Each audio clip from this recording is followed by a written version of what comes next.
అందరికీ ఓం నమ శివాయ. ఈరోజు నేను ఒక ముఖ్యమైన విషయం చెప్పాలనుకుంటున్నా. అదేంటంటే, చాలామంది నేను వెజిటబుల్ మార్కెట్‌కి వెళ్ళినప్పుడు నన్ను యూట్యూబ్‌లో చూసి చాలామంది గుర్తుపడతారు మా ఇంటి దగ్గర. వాళ్ళందరూ నన్ను ఒకటి అడుగుతున్నారు. ఏంటంటే, చాలామంది అడిగే ఒకే ఒక ప్రశ్న, "నువ్వు ఛానల్ దేనికోసం క్రియేట్ చేసావు? అసలు అందులో క్రియేట్ చేసి పోస్ట్ చేసే పోస్టులేంటి? వాటికి వీటికి అసలు సంబంధం లేదక్క ఏంటి?" అని. నిజమే. నేనసలు ఛానల్ ఇంకోలాగా అనుకున్నా, ఇంకోలాగా ఎళ్ళిపోయింది. యాక్చువల్‌గా నేను రిలేటెడ్‌లో పెడదామనుకున్నా. కానీ నా సబ్జెక్ట్ లా. నేను చదివింది గూడా లానే. అయితే అది కాస్త మా నాన్న వీడియోస్ పోస్ట్ చేసేసరికి వైరల్ అయిపోయింది. అందుకని కొన్ని రోజులు మా నాన్న వీడియోస్ మాత్రమే నేను అందులో కంటిన్యూ చేసిన.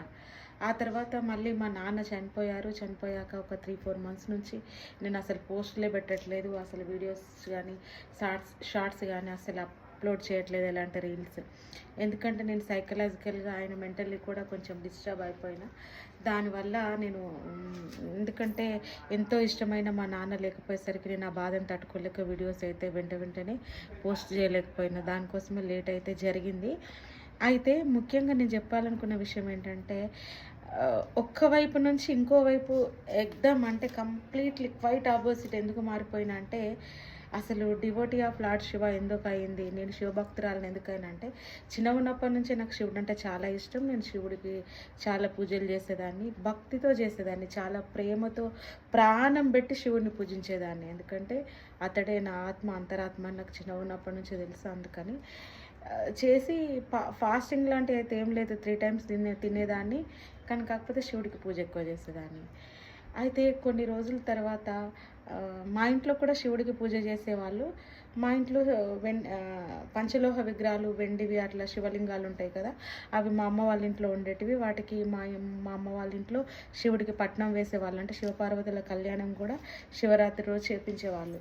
అయితే అలా కొన్ని రోజులు అయిపోయిన తర్వాత అప్పుడు మా నాన్న మా ఊరు సర్పంచ్‌గా ఉండేవాళ్ళు.